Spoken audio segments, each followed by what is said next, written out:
The game is over. The emotions are raw. But the takes are ready.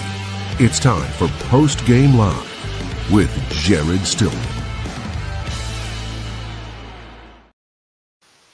Holy freaking crap. The Tennessee Titans won. They won the game. I can't believe it. They won. And I don't even know how excited or happy we should be, or I am, or whatever. I mean, I got to tell you, for about the last 3 hours, I thought we were going to have another one of these post-game live vent sessions.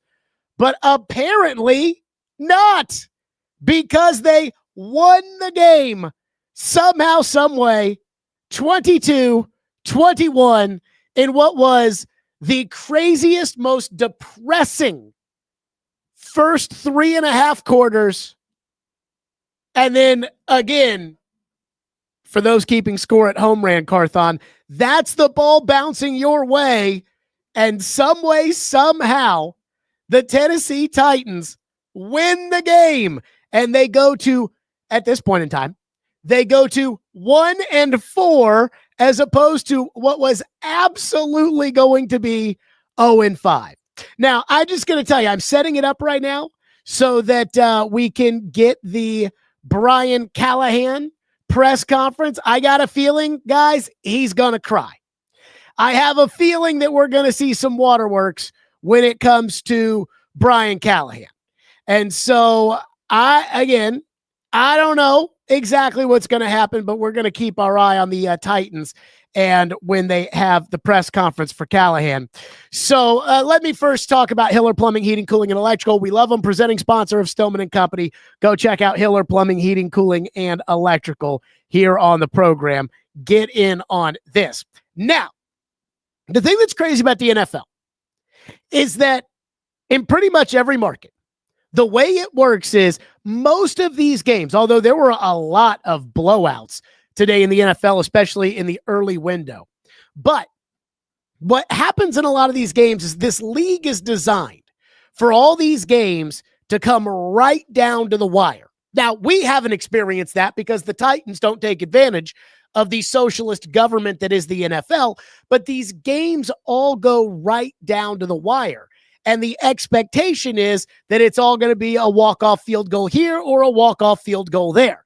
And that's pretty much how it's always going to be. Again, it hasn't been that way for the Titans recently, but that's how it's supposed to be. And what I've noticed with fan bases is it's like whether or not the kick goes in is what determines the happiness of the entire city in one just fell swoop. If the ball goes in, everybody's happy. If the ball doesn't, everybody and their grandma is furious with the coach and the quarterback and the general manager and the owner and all of it.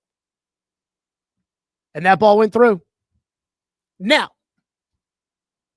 I'm going to say my biggest issue when it comes to this Titans game, which is I don't really feel like winning this game changes a whole lot for me as far as how I feel about the football team. I mean, I thought this game was going to be 41-0 at halftime, the way it started. It wasn't. The Titans on offense, man, it was like watching paint dry. It was so bad and so boring. And for the first 3.5 quarters of the game, Cam could not throw an accurate pass to save his life. Throwing balls behind guys, throwing balls in the ground, throwing balls over guys' heads. Now, Kaharski said he's struggling with his accuracy on the deep ball. And I'm sitting here saying, he's struggling with the short ball and the intermediate ball. And Tony Pollard fumbles the football because David Martin Robinson, of all people, ends up banging into him, and everything was bad. Defense was bad to begin the game. They just let Marvin Harrison score a touchdown. And yet they won. And they won because Arizona gave them the game. Arizona had one of those moronic plays where the guys are running into the end zone for a touchdown, and he just drops the ball short of the goal line. If I was a head coach in the NFL, I think we would practice that when you run into the end zone, you hold on to the ball until you get to the back of the end zone. That would be my new rule. is everybody holds on to the ball until you touch that back white line. But again, it was them who did it, not you. Good. Then Cam had the interception in which he threw the ball. They fumbled it. You recovered it in the end zone for a touchdown. Again, you didn't really do much there, but hey, ball bounced your way. Arizona snapped a ball where it hit Kyler Murray in the head. You didn't have to do anything. Draymond Jones just gets the ball. But hey, fuck it. Again, you got 4 turnovers against the Denver Broncos, and in the 4 turnovers you got against the Denver Broncos, you still couldn't win the game. And so here's the big positive that I took away from today's game. I still think Callahan is a terrible coach. I still think this roster is atrocious. I still think the coordinators, Nick Holtz and Denard Wilson, are overrated and stink. I still think this team has just hole after hole. But the Titans got the ball back with 2 minutes to go, deep in their own territory. Cam Ward had the ball in his hands, and Cam Ward led you to victory. And Cam Ward threw 2 of the best passes that he's thrown the entire game on that drive, including the ball to Ridley that was by far the most accurate pass that I think I've seen him throw as a Tennessee Titan. I'm going to try to set up the screen sharing here so that way I can get the YouTube for the Titans and we can get that all popped up or whatever it is. Once it gets going, there's the YouTube channel for the Titans. We'll take that off the screen. But we'll have that when Callahan starts talking. Mute that right there. We'll have that when Callahan starts talking. And again, I am stunned.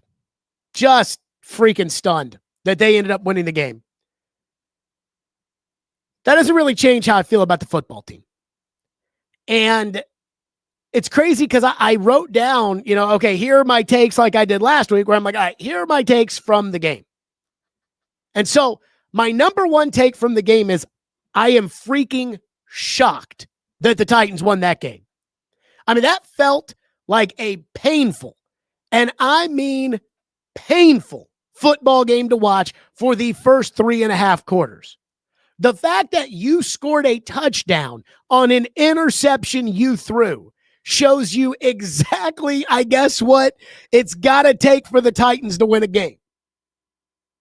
But you won.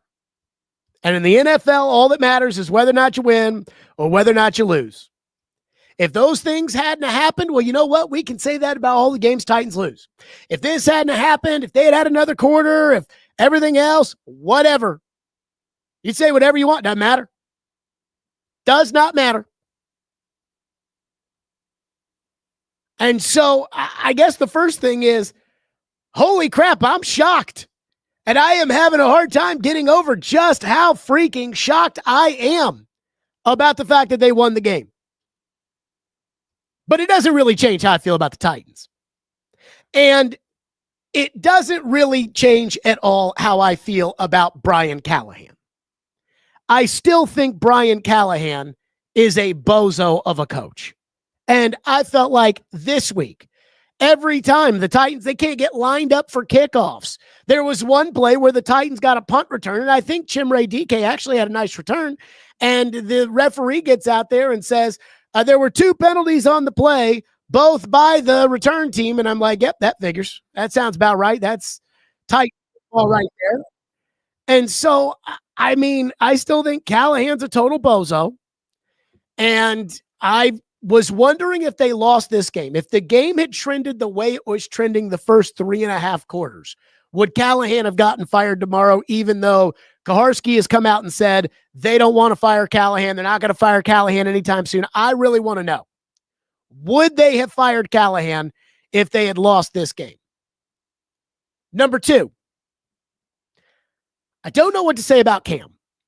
I think a lot of you out there are going to make more of this than should be made. I think a lot of you are going to see that's a franchise quarterback, Jared. But considering that one of his fourth quarter drives to score a touchdown involved him throwing an interception, It's hard for me to sit there and say, yeah, he went all Peyton Manning on him. But at the end of the day, I always say that when you get that ball when it comes to starting quarterback in the NFL, and you're trying to figure out whether or not your starting quarterback is any good, the way to get it figured out for me is how's he on third down and how is he in the fourth quarter in the 2-minute. That's when, if you're going to have a franchise quarterback, he gets the ball in the fourth quarter of the 2-minute, how does he do? Can he elevate his team? And early on, I was watching the clock and I was unsure, but Cam was taking what the defense was giving him, including Chig right there over the middle for a big gain to get him around midfield. And now they've got a timeout in 40 seconds. And I'm starting to sit there and I'm thinking, when's Callahan going to bang this timeout? Because do you trust Cam to be able to run that 2-minute operation, knowing that, hey, you're going to keep the timeout in your back pocket, but if Cam takes a sweet-ass time or he takes a sack or he does something stupid, now all of a sudden you're going to be looking at a field goal or you're going to be running out of time or whatever. And then he delivered the most beautiful throw I think I've seen him make as a pro. That was an in-the-pocket, gotta-have-it, true football throw. Not one of these backyard ball kind of moments where Cam threw the ball to I.O. Manor like he did for the touchdown against the Rams. But I'm talking about a throw that good quarterbacks in the NFL in the 2-minute do make. And he threw that ball to Calvin Ridley. And for Cam, who had been out in front of guys, who had been behind guys, who had been throwing the ball short of guys, who had been throwing the passes to where he was getting guys drilled, Cam put that ball outside the numbers right there, right into the hands of Calvin Ridley. And so Cam Ward, as shitty as that game was, and as bad as Cam was for most of that game, and I think we can agree that Cam was bad for a lot of that game, he did deliver in the 2-minute, which is what I look for when it comes to quarterbacks ascending. Can you, when the team needs you and everybody knows it's on you, can you step up and win your team the game? And Cam did that in the fourth quarter today. These guys get about 6, 7, 8 drives a game. They're not all going to be touchdowns. But when you got to have it, can you do it? And that's why when they got the ball back and they forced Arizona to punt and they got the ball back, I'm like, all right, this is a big drive for Cam Ward. And Cam Ward absolutely delivered. Now, I don't want to make too much of this. It's good that the Titans won the game. But man, that was ugly. I mean, I got to tell you, like if I was on Sirius XM right now and we were talking Titans Cardinals, and we would not be talking Titans Cardinals, but if we were talking Titans Cardinals right now and I was supposed to be some sort of neutral observer, I would have said Arizona did everything in their power to lose that fucking game, and they did. Now, I said this when they snapped the ball and it hit Murray in the head, and I wondered if it concussed him because I couldn't figure out when Kyler got hit in the head and the ball hit the ground and Kyler goes back to the locker room. I'm like, what happened?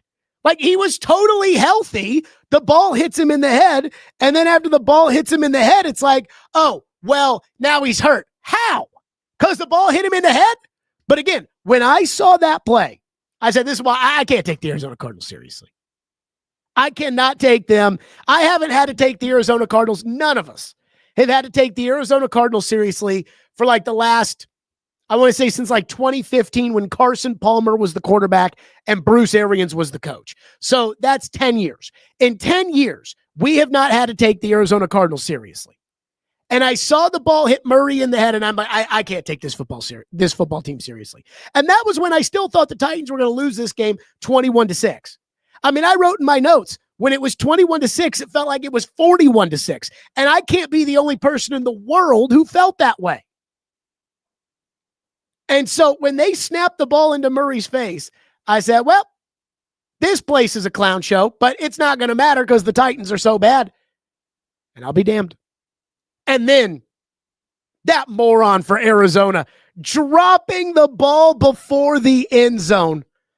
You know, I can't think of a time that a Titan has done that, but if a Titan did that, it may have happened in like the last game of the year. Like once the games didn't matter or whatever. It may have happened in the last game of the year. I don't know. But when you drop the ball before you run into the end zone, I think you've got to like either fire the player, fire the coach, you got to do something. Because I could not believe that he dropped that ball. And even when he dropped that ball, I still thought, well, you know, what's it going to mean? What's it going to matter? And then I'm just watching the game. And again, Cam was so inaccurate for most of the game. He was so inaccurate. And he throws the interception. And I thought, nope, there goes Cam trying to play hero ball. And then a guy from Arizona dropped the ball and you in the end zone for a touchdown. Again, you don't get to decide who you play. This is the NFL. They pick the games for you. So you don't get to decide if you play a serious team that zips it up, that is disciplined, that doesn't snap the ball into the quarterback's face. But I can't believe, I wrote in my notes, I cannot take the Arizona Cardinals seriously. And that was before the Titans came back to win the game. The Titans are also going to have to cut their kicker this week. Because I know Joey Slye made the last kick. He barely made that last kick. He barely put that ball through the uprights. He missed the extra point. He's missed too many kicks. He's got to go. 2 weeks ago, I actually thought he was a good kicker. He's got to go. And I know he made the kick. And normally that's the saving grace of, yeah, the guy missed 4 field goals in the game, but he hit from 52 and we won the game. Game ball to him. No, he barely squeaked it through from 5 yards out. Cut him. He stinks. He's got to go. So I throw him in there. He fucking sucks. So I don't know what to, like, I wrote my notes knowing that we were going on as soon as the game was going to end. I wrote my notes, and a lot of them are bad. But at the same time, outside of that Cam Ward 2-minute drive, which again, when I am judging a young quarterback, I judge the young quarterback on how he does third down, 2 minutes, how he does in adverse situations, and Cam Ward delivered today in the 2-minute. No doubt about it. Not taking that away from him, not going to try to take it away from him, not even thinking that I would say that I would take it away from him. But I did think that for a majority of the game, Cam Ward was awful. I do kind of think Cam Ward stinks. And I was ready to go to war with Titan fans today who, after the game, were going to say things like, he's a rookie, the team stinks, the coach stinks, don't blame Cam. Like, I was ready to go to war with everybody who was going to sit there and tell me about how great Cam Ward was when and it's just everybody around him who's letting him down, when Cam Ward was off target for pretty much the entire game. So I don't know how you want to take it. Do you want to look at it and do you want to say, hey, this team fought until the end, which I actually defended Callahan last week, and I think I might have been the only person in the media who defended Callahan when I said, hey, they're still playing hard. Oh, Jared, they quit in the fourth quarter. They didn't quit. The defense was on the field for 38 minutes. When you're on the field for 38 minutes, your defense is going to get tired and you're not going to be able to run up and down the field. So I defended them for playing hard last week. They played hard again this week. They have not quit. And again, even though Arizona gave them the game, I got to say, they still played hard. But Cam was bad for most of the game. And I think those accuracy issues Cam has, that's not going away, even though that throw to Ridley on the sideline at the end of the game was beautiful. I thought it was beautiful. And I think the reason they drop so many passes is because Cam delivers so many uncatchable balls. And that's got to get better. Like, that's a footwork thing. When it comes to accuracy, that has to get better. And I have no expectation that it will, but it has to get better. I did put this in the notes. And if they had lost the game, I know a lot of people would have pushed back on this. But now because they won, I think there's going to be some people that are really, in agreement with this. I think the Titans offensive line is much, much, much, much better than it was last season. And I know Dan Moore gives up some sacks and they paid him a bunch of money, but that's what happens when you're the only left tackle who's on the market. But I think the Titans offensive line is much better than they were last season, especially in pass protection. And I think this Oli Udoa, who's now got some games under his belt, is much better than John Ojukwu and much better than PT and much better than some of the losers they've been putting out there at right tackle. And I think that's another example of Bill Callahan trying to convince Brian Callahan to go with Ojukwu in week 2, where Bill Callahan has actually hurt Brian Callahan. And I've said this when it comes to offensive line play. You got to give it time because they can't practice offensive line play in the NFL anymore because they don't ever wear pads in training camp and they don't play in the preseason games. So if you don't ever play in the preseason and you get 12 snaps together, how are you going to be ready to go? And that's why I've always said September football is weird. October football is where we start to see who you really are. And make no mistake about it, the Titans still suck. Like, we all watched the game today, right? Like, we all agree this team still sucks. I watched this guy. I tweeted this out during the game in the first half. And I said, this team has more talent than an 0-17 team. But this team might go 0-17. Now, apparently, they're not going to go 0-17. It's a miracle. I know. But they're not going to go 0-17. Let's go to the podium.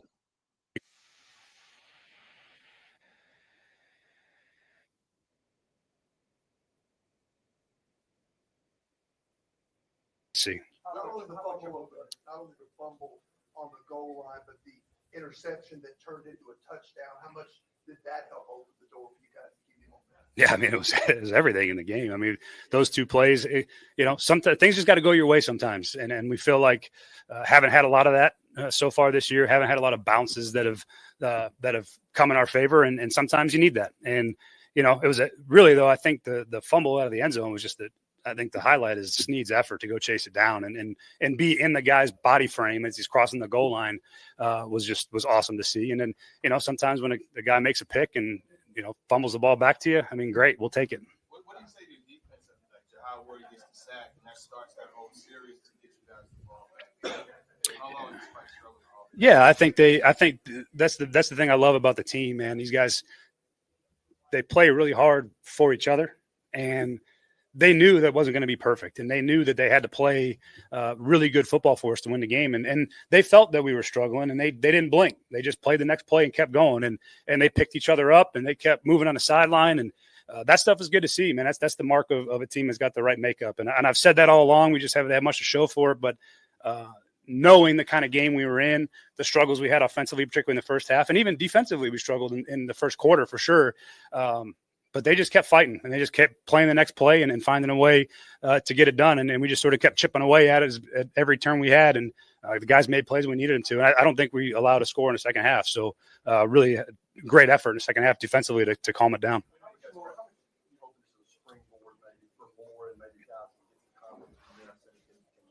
Oh, I'm incredibly hopeful. That's what we've been searching for, to prove to ourselves that we're capable of winning a fourth quarter football game, which we've been in every one of these games in the fourth quarter. Every single one of them as the clock turns into the fourth, we've been in striking distance, and to show our ability to go close a game out it is a tremendous step for us for a young team, bunch of young players making plays. Chim DK on a huge return, Gunner, Cam, these guys all made plays for us. And I think when you get these moments where you have a chance to show your mettle in a tight game at the end, it does wonders for your confidence.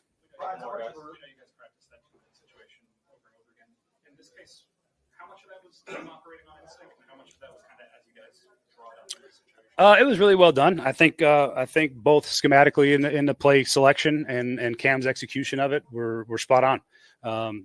that's what you need in those moments. You know, you have to be, everything's got to work together. The scheme's got to be right. The answers have to be right. And you got to make the throws and catches. And we did that and did it enough to win the game. Things worked out well, obviously. Were your analytics telling you 4th and 1, 4th and 2, 4th and 3? Yeah, in that particular set of circumstances with where the time was on the clock, handing the ball back to him if you don't get it in field goal range is the end of the game. You know, it kicks the game out of reach. So that's what we had talked about. If it was 4th and less than 1, we would probably go. Anything later than that, we were going to punt it because our defense was playing so well. We felt like we could flip the field back and take it back. Didn't want to just hand them 3 points in their field position.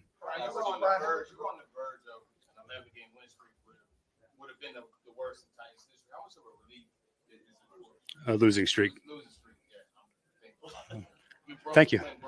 I don't think about those things. You know, we just same thing we preach to the team. Our goal this entire week, and it's cliche and coach speak and all that, but it's how you have to work when you're in these situations. Is you're just trying to go 1-0. That's all we're worried about. And you go 1-0 each week, and you keep trying to fight, keep trying to find your way into it. You don't worry about all that stuff. Half these guys weren't even here last year, so it doesn't count on them. And you just try to focus on. You just narrow your focus, and you don't listen to the outside stuff. You don't worry about what's happened previously. You just push forward.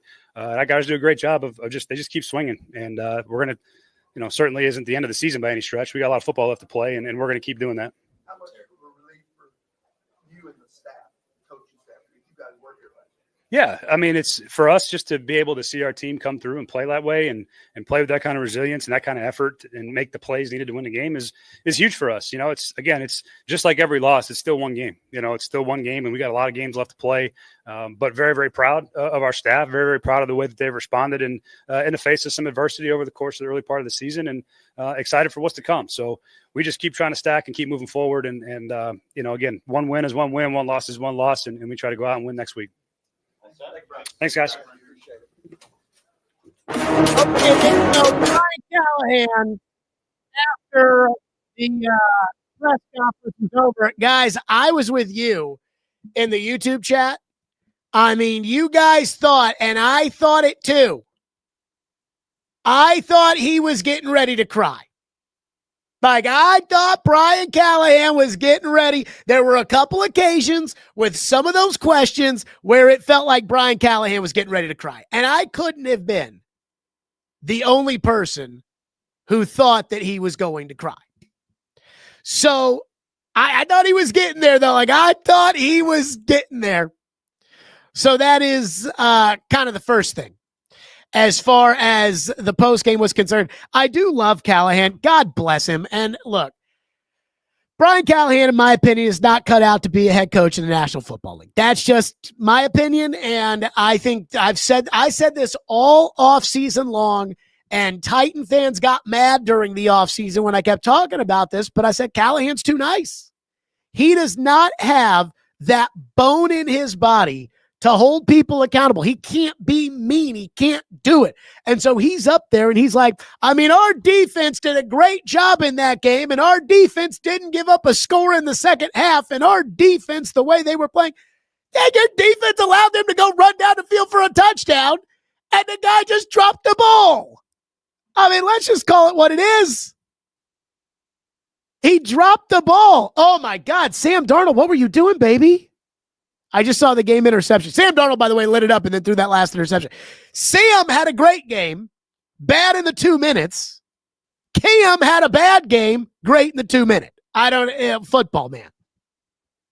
I tell you what. But, again, I mean, I don't look at this game, and other than Cam leading a game-winning drive in the 2 minute and that ball he threw on the sideline to Ridley, God bless America with that throw.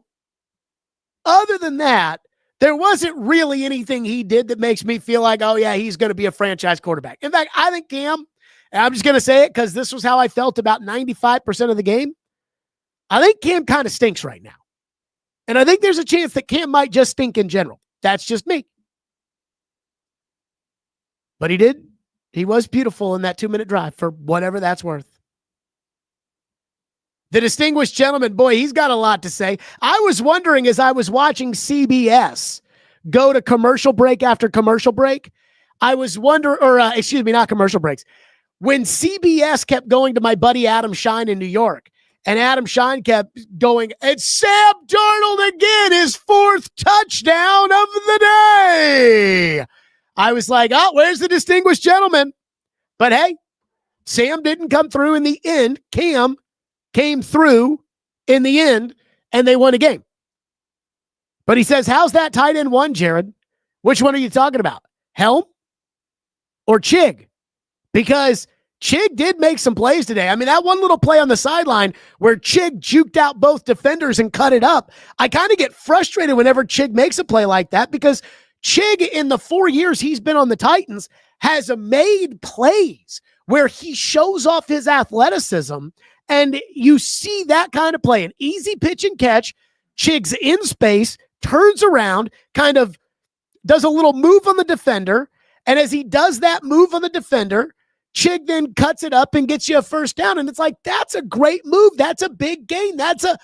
And Chig won't make another big move or another big catch or another big play for the next 5 weeks. That's just how it is. Last year at Chicago, he jumped over a defensive back and caught a touchdown pass and didn't make another big play until November when he caught a screen pass and ran it 80 yards into the end zone. And then he didn't make another important play the rest of the year. That's just how he is. Now, I have to disagree with this. Again, not that it really matters because in the NFL, it's all about winning or losing. But the distinguished gentleman says Arizona didn't give them shit. They took it. Dude, the guy dropped the ball at the goal line. Like, he dropped the ball at the 1 foot line.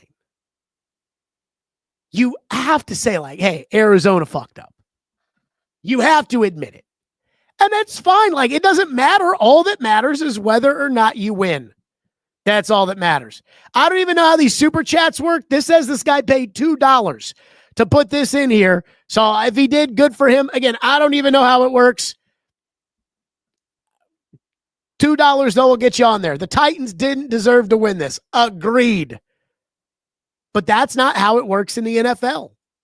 The way it works in the NFL is if you win the game, everybody's happy. And if you lose the game, everybody's a bum and everybody should be fired. Bud Grant, the legendary Hall of Fame coach.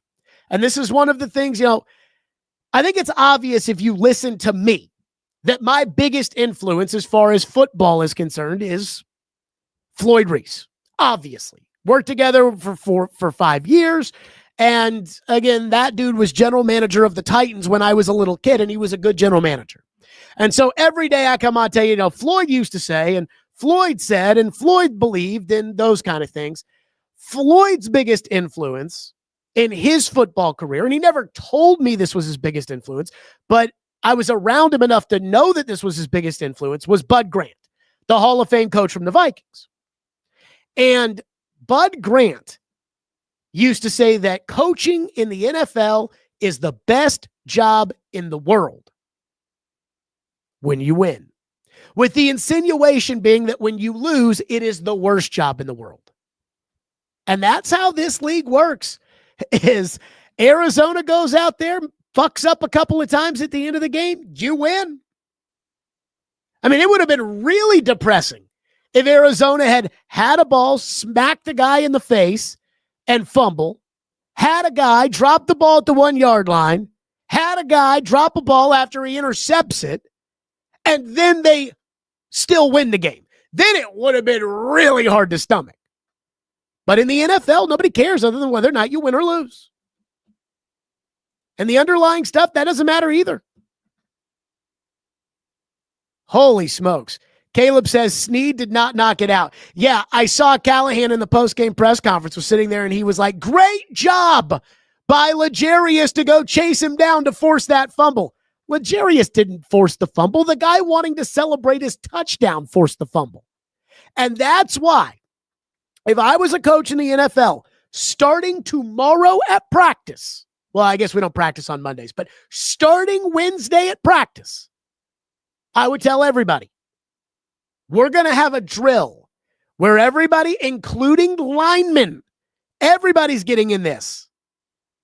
Everybody starts off runs down the field with the ball in their arms, and you do not let go of the ball until you either hit the back white line or hand it to the referee. Now, if you want to hand it to the referee and you want to start dancing in the end zone and doing whatever it is you do, be my guest. But do not drop that football before you hit that back white line or you give it to the referee. That's it. And I think as like a football person, that drives me crazy, even though it benefited the Titans. Somebody said that Callahan gave them the ball bouncing their way speech during the press conference. The ball did bounce their way today, but at least they took advantage of it. Again, the ball kind of bounced their way against Denver, and they didn't take any advantage of that.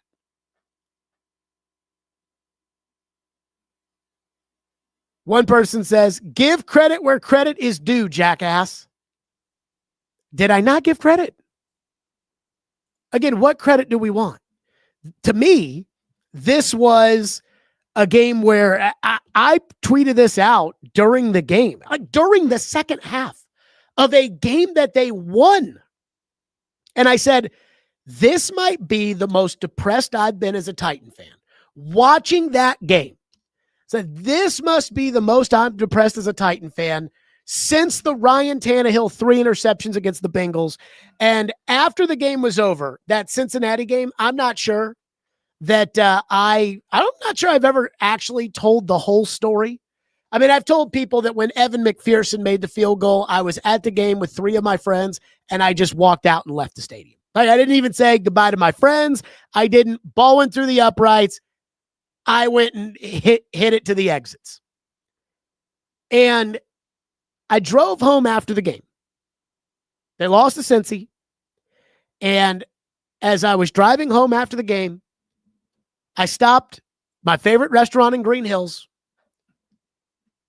and I got me a buffalo chicken wrap, sweet potato fries, and a double vodka soda.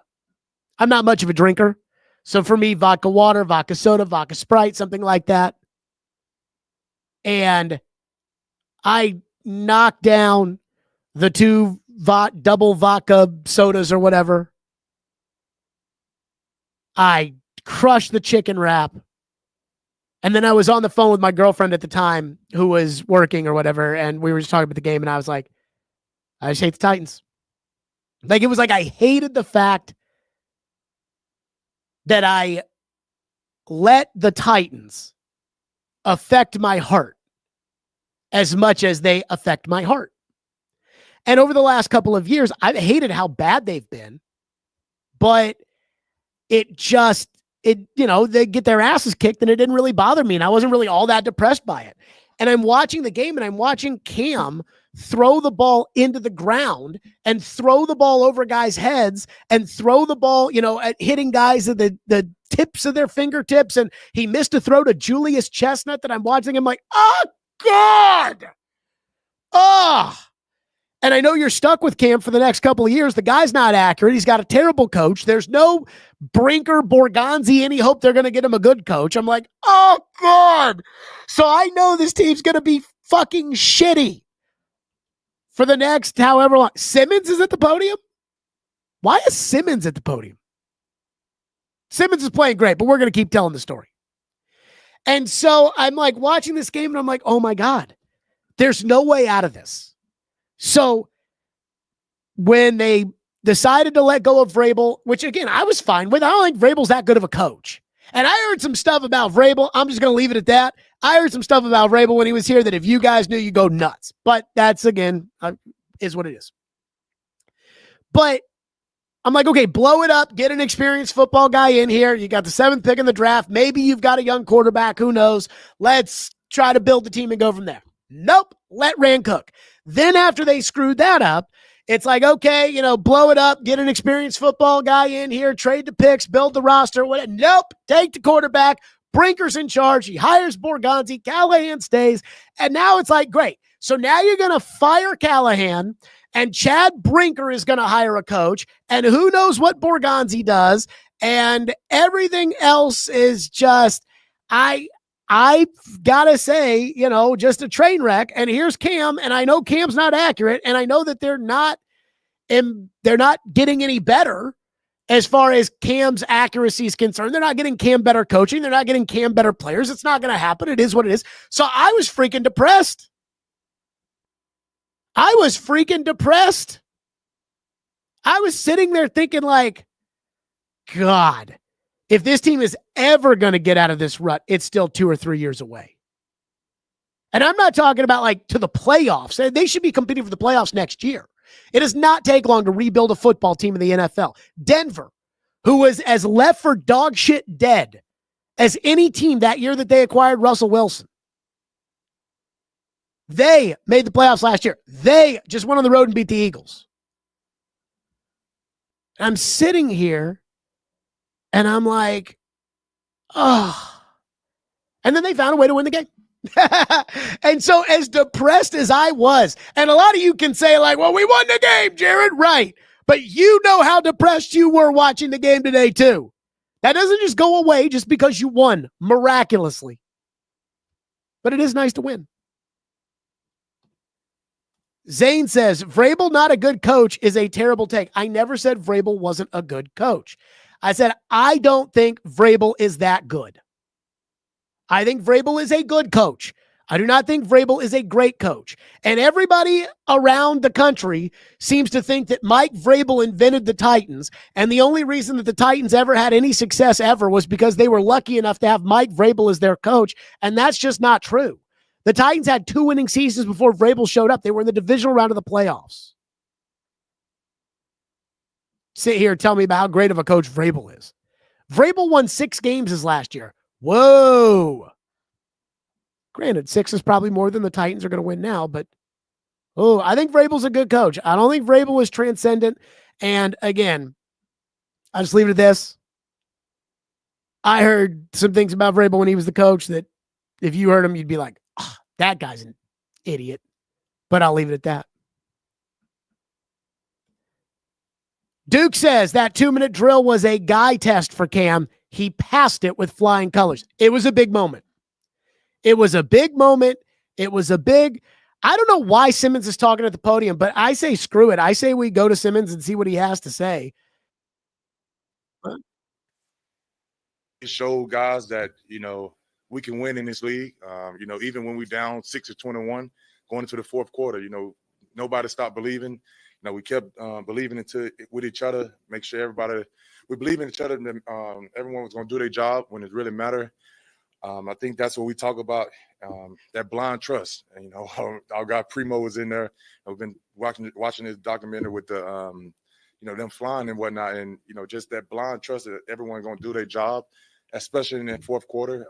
That's what we've been talking about. And like I said, man, it's feel good as hell to finally get a win. What were you feeling when you saw the kick go through the upright? A relief. It was a relief, man. We know how hard it is in this league. With Joey, I'm sure he never want to miss a kick, but that's one guy that I see working his tail off. I've never seen a kicker work his tail off as Joey. In the weight room to on the field, like Joey worked his ass off. So, it came down to him, and I had faith in him. I knew Joey was going to put that ball in the upright. I told him, I said, it's going to come down to you. You're going to put it in the upright. So, the belief in him to go out there and make that kick, like I said, it was a relief. And like I said, the mess was 1-0, and we finally got it on win. Well, we all know the heat that Brian Callahan and his staff they take. Obviously, this win, it doesn't erase everything else. But what do you think it does for this coaching staff getting this W? What you guys think? I think that's also build confidence for them as well. I mean, like I said, win and take care of everything, and when you can have a staff who can come in and make adjustments and make sure they calling the right plays and putting guys in position to be able to make the plays. And I'm sure Callie probably has something to do with that 2-minute drive as well. He's the head coach, and of course we all know he was calling the plays. So I'm sure that was a team effort from top down. So hopefully that could help build the confidence from not just the player but the coaches as well. Okay. So there you go. Jeffrey Simmons at the podium. Jeffrey Simmons said he didn't stop believing. I got to be honest with you guys. I stopped believing. Not that I ever believed in, I'm not on the team, and I didn't believe. I didn't expect them to win. I don't even think I expected them to cover the 7.5 point spread. So I never had any belief. But they did win the game. And, again, the distinguished gentleman said that Jeffrey Simmons, Defensive Player of the Year. Jeffrey Simmons is not going to be the NFL's Defensive Player of the Year because they're not going to give the Defensive Player of the Year award to a 2-win football team. I mean, that would be crazy, and that would be something. But of all the things that I have said about the Titans, and I've been right about 99% of them, the one guy I will give credit to is Jeffrey Simmons, because I challenged his ass all offseason to the point that he was even making up quotes from me and putting into his motivational video, which I still don't totally get. Again, it's not like I didn't have enough quotes to say that he could have run with. I still think Simmons is kind of phony. I mean, here's Simmons up there talking at the podium and taking all the questions and everything else when they win. But then when they lose, Simmons gets angry and everything. But that's just me. Simmons has played great this year. And I don't know if Simmons is playing great because I think this is the last year of his contract where there's real guaranteed money. I don't know if it's because he is trying to play his ass off to get a trade out somewhere else where he can get that get out of jail free card. I don't know. But all I've asked of Simmons is shut your mouth and go out there and dominate. Because unlike a lot of these guys, you actually can dominate in the National Football League. Most of these guys on this team, like Jalen Armour Davis, can't dominate anything in the National Football League. But you can dominate. And I think he's done it. Cam Ward is up at the podium. So without further ado, we will get to the quarterback here on the program. Especially in crunch time, getting us, the stops that we needed for us to eventually win the game. But I mean, we were put in one of the best situations. We had a timeout. All needs a field goal. We came together as an offense. I think O-line had a good day. They pushed us to win that game.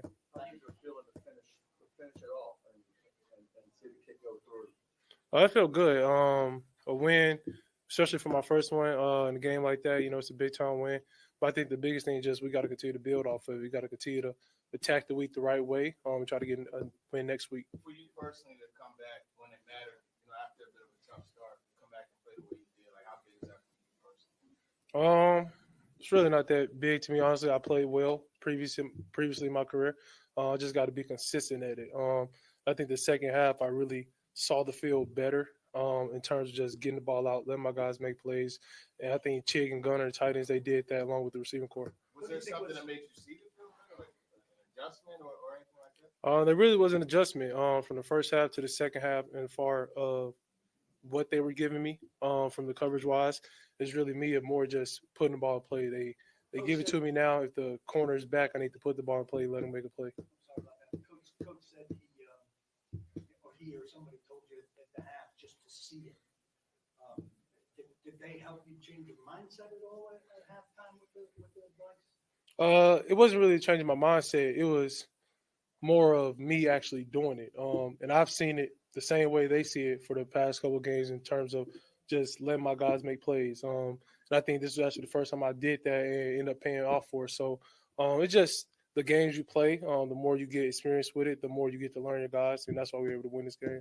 Was that how, like, a lot of your best games in your life have gone, where you kind of built and finished at your best? I would say so. I wish I'd have started better, personally, but at the end of the day, don't matter how you start, so you finish. What's going through your mind? What makes 2-minute situations and 4-minute situations so comfortable for you? That's where I want to live at. If I could play that way the entirety of a season or a game, I would. But that's not real football. So, to be in a position like that, defense gets you a stop. That's what you want to be in. You want to take your guys down there, have Joey make the game win, kick, and celebrate. And what's going through your mind when you see that the ball's been intercepted, but then Tyler falls on the fumble for a touchdown? Really what's going through my mind is like, damn, threw a pick, and It was supposed to be a C to red. He was wide open. They ended up tipping it. So, and then you look back and block on the ball. They talking about touchdown. So I said touchdown. And so it was just a feeling. That was only the second play I had like that in my career. But I mean, it was good. I think it just shows the coaching staff, but they emphasize on playing hard, Lockett not giving up on the play. Then those guys making a play, Lockett get touchdown. How important was it for you to really be able to connect these offenses you get back and help set up that field goal? It was real good.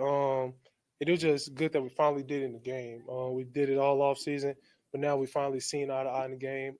He made a ton of explosive plays for us. I think just his demeanor never changed throughout the game, whether we were down and even when we had a 2-minute drive, he just stayed right there. He was ready to play, ready to get the ball, and he was a big reason why we won today. But you hope this can be a springboard for more? I hope it can be, a springboard for a lot of wins. But we just got to continue to get better. We got one step better today, and just really just keep the right mindset each and every week. Try to win next week.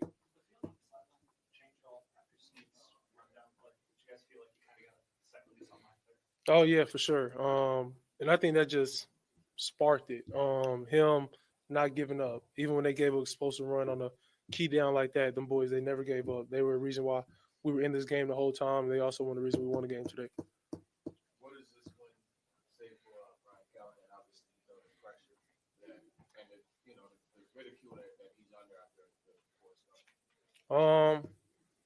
I think it doesn't even say like nothing to what we change day to day, because at the end of the day it'll never be the coach, it's always the players. At the end of the day, we always the ones who's on the field. They can't go complete the ball for me. They can't catch the ball for me. It's gonna always come down to the players. And I just think our coaching staff, they emphasize that just every week that we have to play hard. We did that today. We just got to keep on going to battle now for us as a team, but for the coaching staff as well. With Bo, I guess, second game out, was there a chant, a Bo chant going on in the locker room? What was that chant going on? You got to celebrate. Well, I don't even know what the chant was going on, but he called a hell of a game. It would have been better stats-wise if I would have been more efficient. If we would just been more efficient in the pass game. I think running the ball, offensive line moved them real well. They were great in the pass game today, even the running back. So I think the biggest thing is we got to be efficient every drive.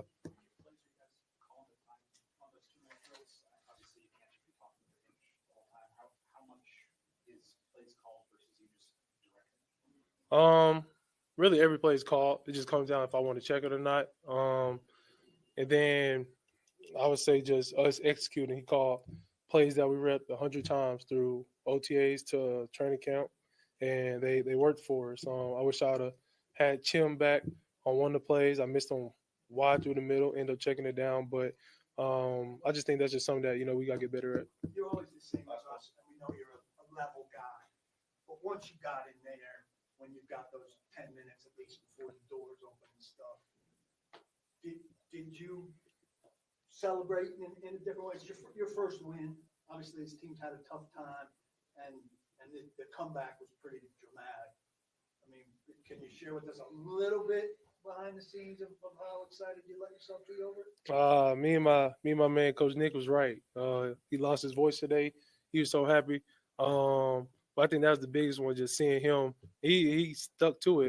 He told us he was going to get a win, and he's going to be the most excited person in the locker room. He was. So I just think it just meant something to everybody for us to finally get a win, finally know what it feels like. But we all know we got a new team next week. Play against a very talented Raider team, and we just got to try to go in their place and win. What did you say to Joey, who was best right next to you in the locker room?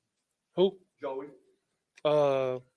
Really good job. I mean, I'm not worried about what he did before that kick, whether he missed it or made it. I'm worried about what he's going to do on this kick, and he came through for us. He's one of the most confident people on our team, and I'm glad that, I got him on my team. I know if I get a chance to cross the 50, I got a chance to get points on the board with Joey.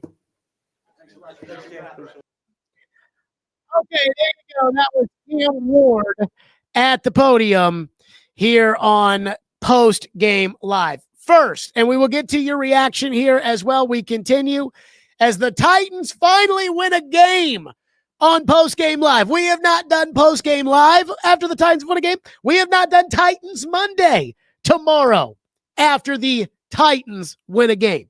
So I'm very, very, very excited on that front.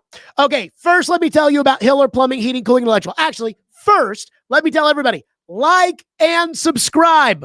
We're around the 2,700 subscribers. We need to be at 3,000 by the end of next week. We need to be there. Like and subscribe. Secondly, Cam said we got to get prepared for a really good Raider team. The Raiders fucking stink. They might actually be able to win that game too.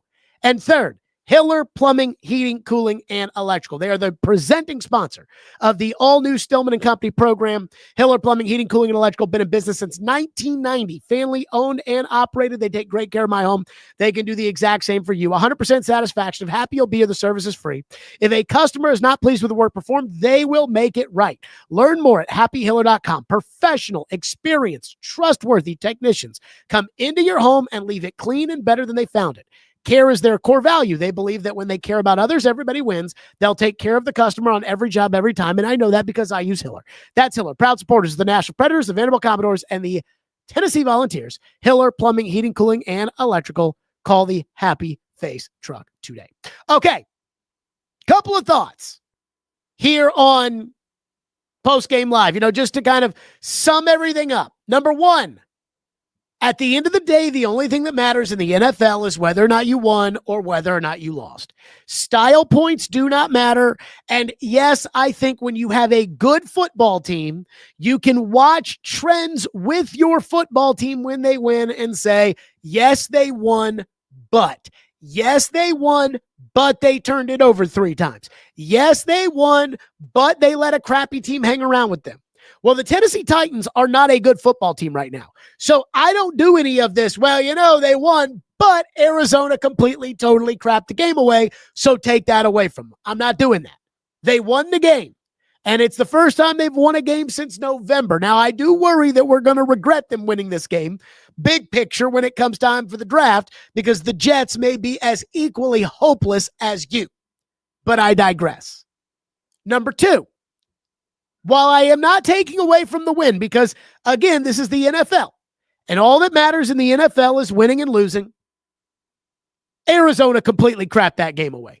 The Titans were horrible, just horrible today. And through the first 3.5 quarters, everybody watching the game, including, I think, the distinguished gentleman, everybody was watching the game thinking to themselves, oh my God, this team and this quarterback's not even that good. And this team, they won't fire the coach and the team is fucking awful. And they just are, Arizona's doing whatever they want. Oh my God. And because Arizona snapped the ball into the quarterback's helmet and gave up points, they were in scoring range. Because Arizona dropped a touchdown right before they walked into the end zone, you didn't do anything for that. And because Arizona fumbled an interception into the end zone that you recovered, you won the game. That's number 2. I mean, we have to admit that. The Titans, everybody up at the podium there talking about, well, this is, we're not, we all believed in this team. We've been working hard, and this is why we worked so hard, and we believed, and this was the kind of attitude that we had. This was dude, easy there. Like, I get it. And if I were them, I'd be saying the same things. But easy there. Number 3. Cam was not good today, folks. And you can tell me all you want about how he's a rookie, and you can tell me all you want about how the team stinks, and you can tell me Cam Ward threw for 265 yards, which actually is somewhat impressive given the fact that late into the 4th quarter, he had yet to crack 200.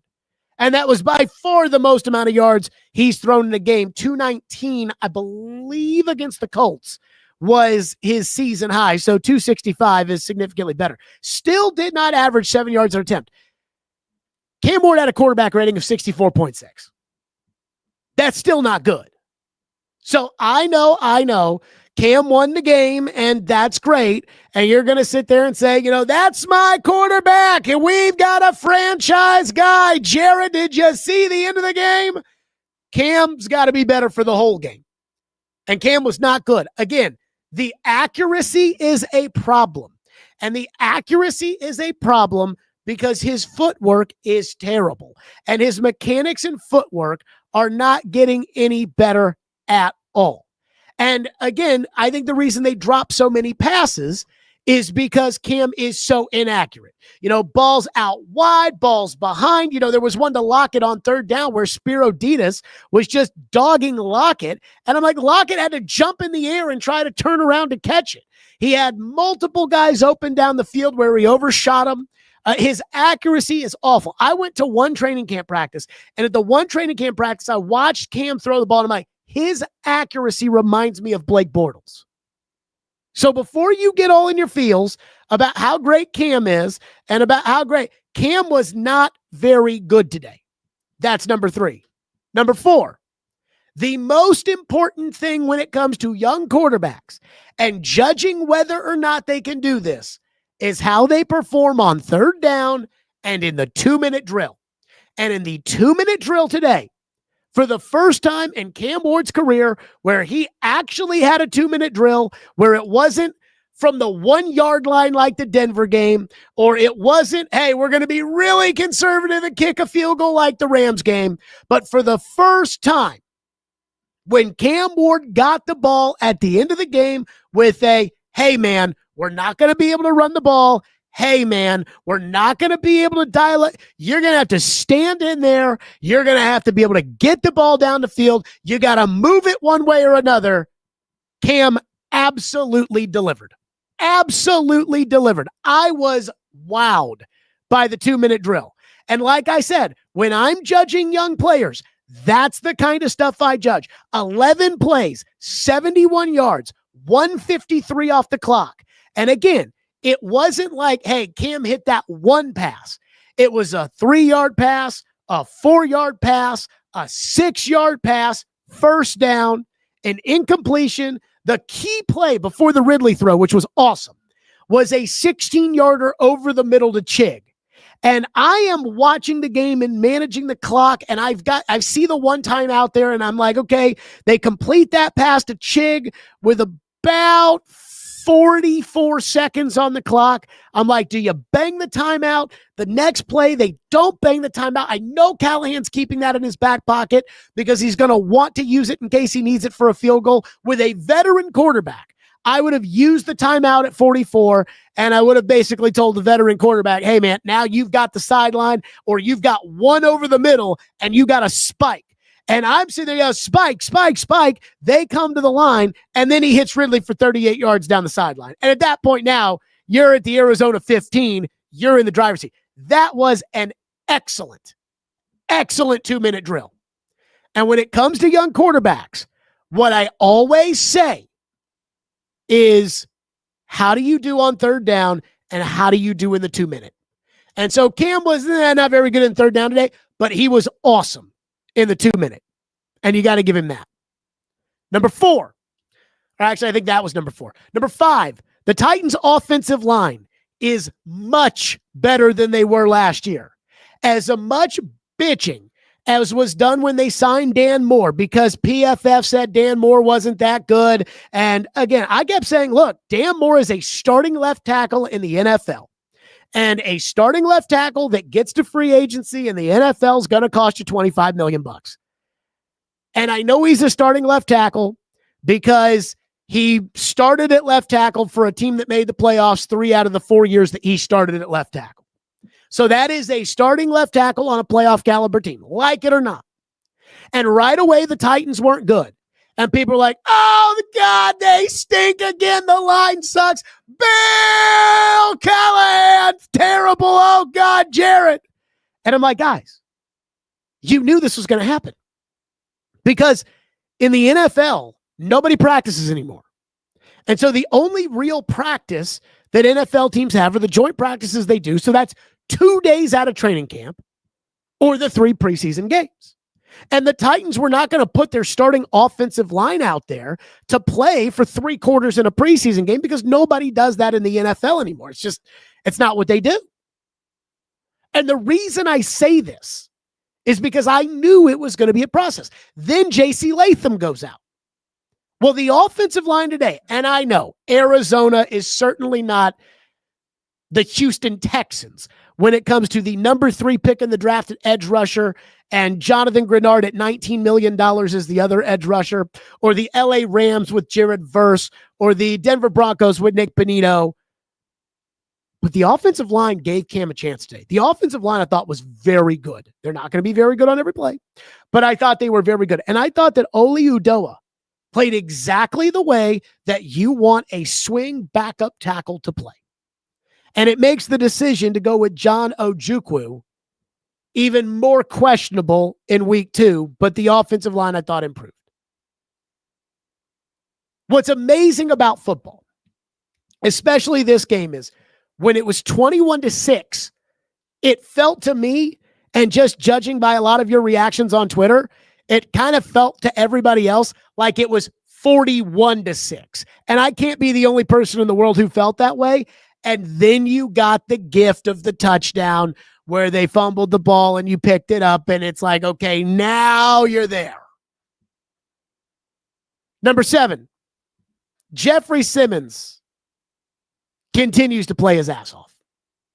He is playing his ass off. You know, I said this last week, and I said, look, if I were the Titans, I would have Simmons on the trade block, and I would have the asking price as a first-round pick, a 2026 first-round pick. And if you offer me a 2026 first-round pick, you can have Jeffrey Simmons.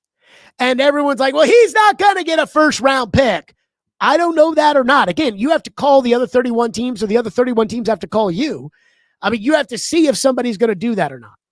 If they are not willing to do it, then fine. I'll keep Simmons on my team and he'll keep playing. But if somebody is willing to give me a first, then I'll make the trade. And Simmons is playing his ass off. And this is what I say when it comes to people who think that I pick on people or circle people and just won't give somebody a break, or am not fair, or when Simmons wasn't doing shit last year, we kept talking about it. Now Simmons is out there dominating, and what are we saying? Simmons is playing his ass off. Simmons is dominating. To me, that is the definition of fair. So you got to give him that. Number 8, Joey Sly should have been cut after last week. And I know I heard what Callahan said when he got asked on Wednesday about Joey Sly. They worked out all those kickers on Tuesday. And Callahan said, yeah, we work out guys all the time. That's the front office. But I've got all the confidence in the world in Joey Sly. And I heard that, and I'm like, okay, well, he's definitely kicking this week. But I'm sitting there thinking, if you're Brian Callahan, that fucker cost you 2 field goals. It would have been 6-6 at halftime. You're lucky you didn't get fired on Monday.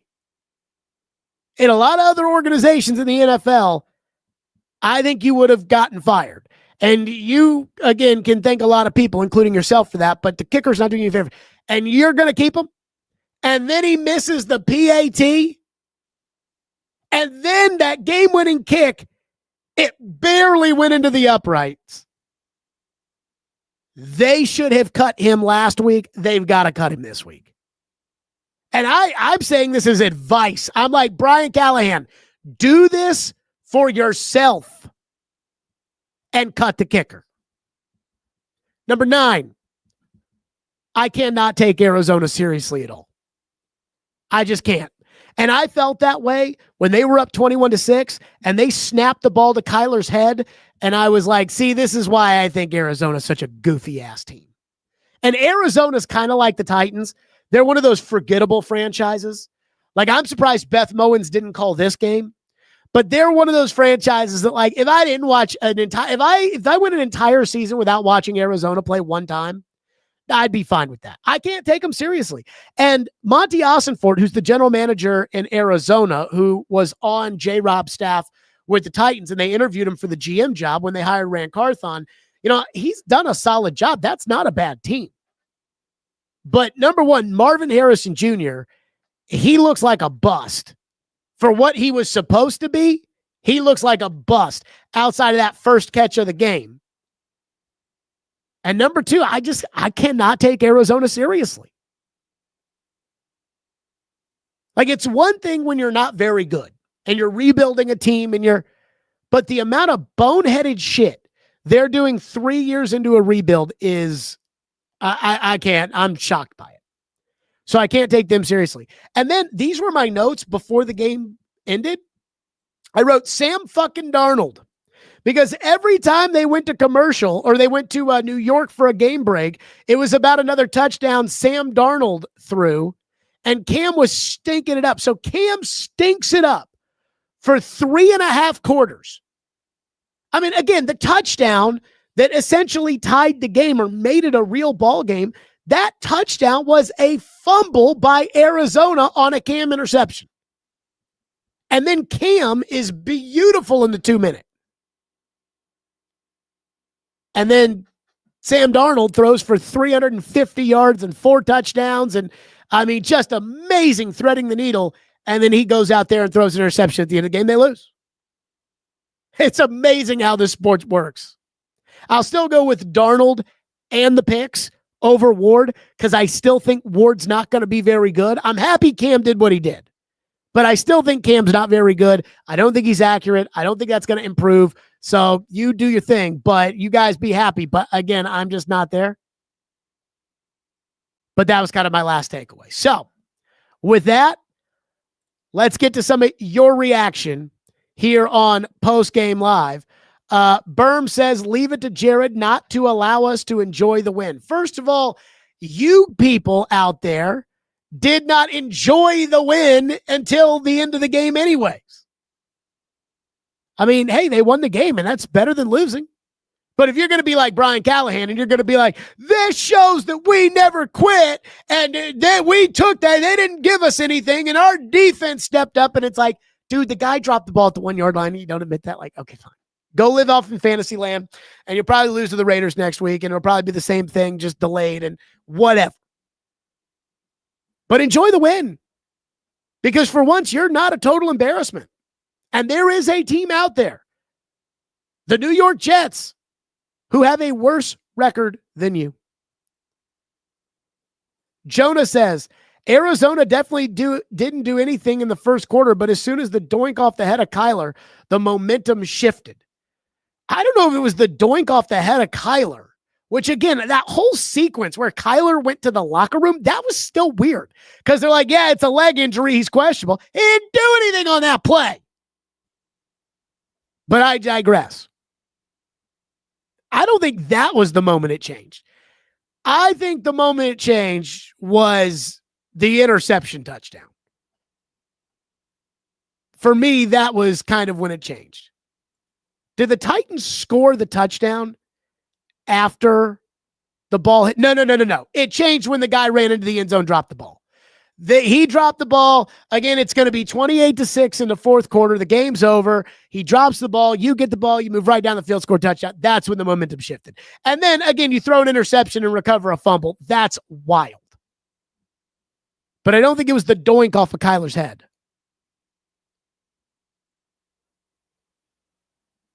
Jessica says, we can only hope. I think the win bought him, and I think this is reference to Callahan, more time. Next week might be interesting. Next week, I mean, I didn't watch the Raiders get beat by 1,000 by the Colts, which apparently is what happened. But they did get beat by 1,000 by the Colts.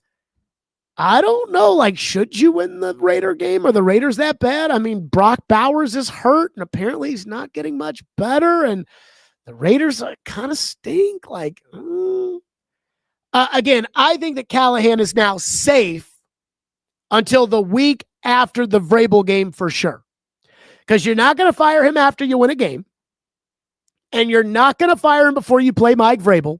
Because you, and I'm talking about Amy, but I feel this way too as a Titan fan, you are not going to give Mike Vrabel the satisfaction of playing the first game against an interim coach. That it's so bad that we fired your replacement and now you get to enjoy that for a whole week, that you're so much better and so much smarter than all of us. Vrabel, they're not doing that. They're also not going to fire Callahan after he loses to Vrabel, because I don't think they're going to give him the satisfaction of being the guy to celebrate you getting your coach fired.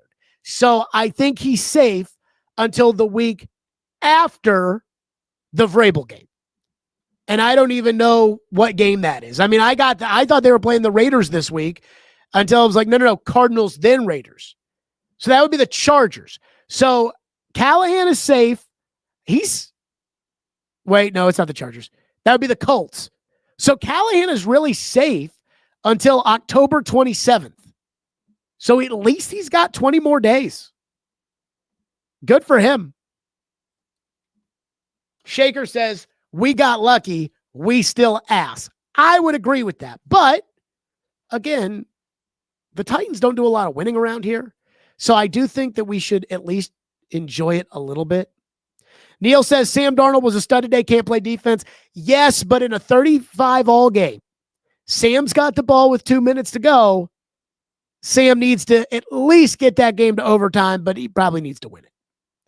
And I said this last time, when Baker had that great 2-minute drill against the Texans, and I said, I think Baker's crossed the Rubicon and become a franchise quarterback, an elite franchise quarterback. I think Sam had a similar situation today where if he had won that game 38-35 and had driven him down there and thrown 4 touchdowns and beat Baker mano-a-mano, you can say Sam's crossed the Rubicon.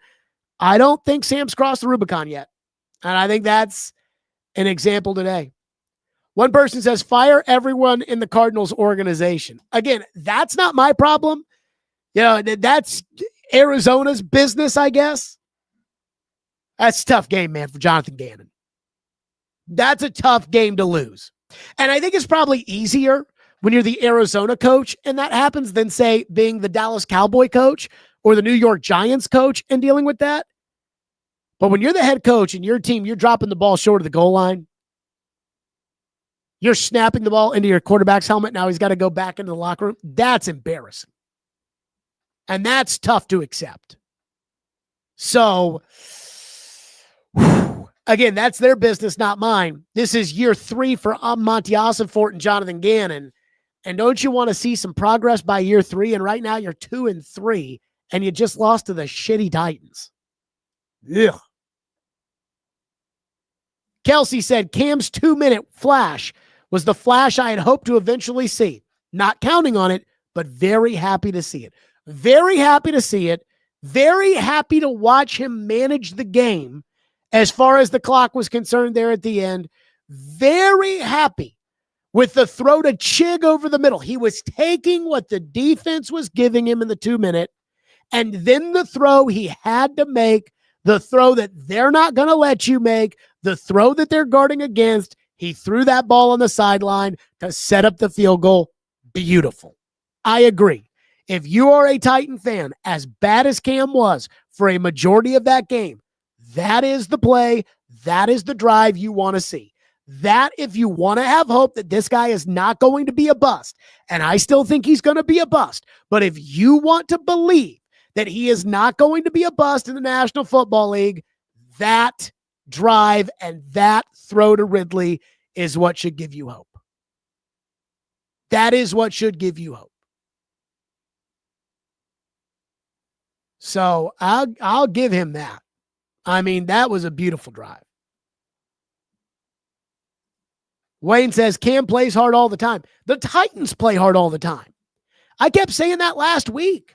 I kept saying they play hard all the time. Be like, this team's quit on Callahan. I'm like, they haven't quit. I know what it looks like when a team's quit. I know what it looks like when they're talking vacations in the locker room and you see it on the field. And that's not what I saw last week at Houston. I just saw a bad football team that's not well coached, not a team that's quit. This team hasn't quit. I'll knock Callahan for everything that Callahan fucks up. That one I'm not going to put on him. And I also think that you do need to give Callahan a little credit at the end of the game for this. Arizona was trying to let the Titans score. So when they hit the ball on the sideline, and more teams should do this, of just letting you score so they can get the ball back. I believe the Buccaneers let the Texans score at the end of that Monday night game when Baker let them down there and they won. But they get the ball. They hit that throw to Ridley. And now you know you're in scoring position. And the big feel now is, okay, can Joey Slye make a kick? Because he's been terrible. and they hand the ball to Tony Pollard, and he runs up the middle for 11 yards, and I think they were trying to let him score, and Pollard was not going to go in the end zone. And then Cam runs backwards, and they set it up for Sly, and they kneel it down, and they kick the field goal. Callahan did manage the clock very well there at the end in making sure that his guys did not go out of bounds or did not cost them anything else. Now, Sunday Night Football and the great Mike Vrabel. So we shall see if the great Mike Vrabel's finally going to win against a team that isn't the Dolphins or the Panthers. That we shall see. Because, again, everybody across the country thinks the Titans are so stupid for dumping on Vrabel, even though Vrabel hasn't done shit and wasn't doing anything there at the end. Okay.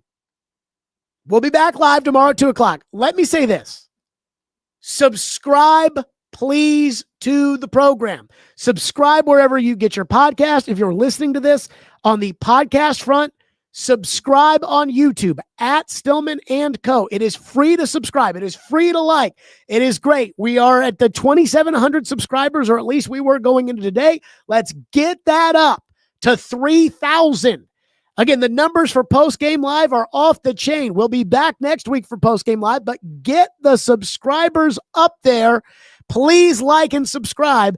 Everybody, we will be live again tomorrow at 2 and wherever you get your podcasts on YouTube, Stillman & Co., presented by Hiller Plumbing, Heating, Cooling, and Electrical. Enjoy the rest of your weekend, and how about that for the Titans? Finally, they got a win.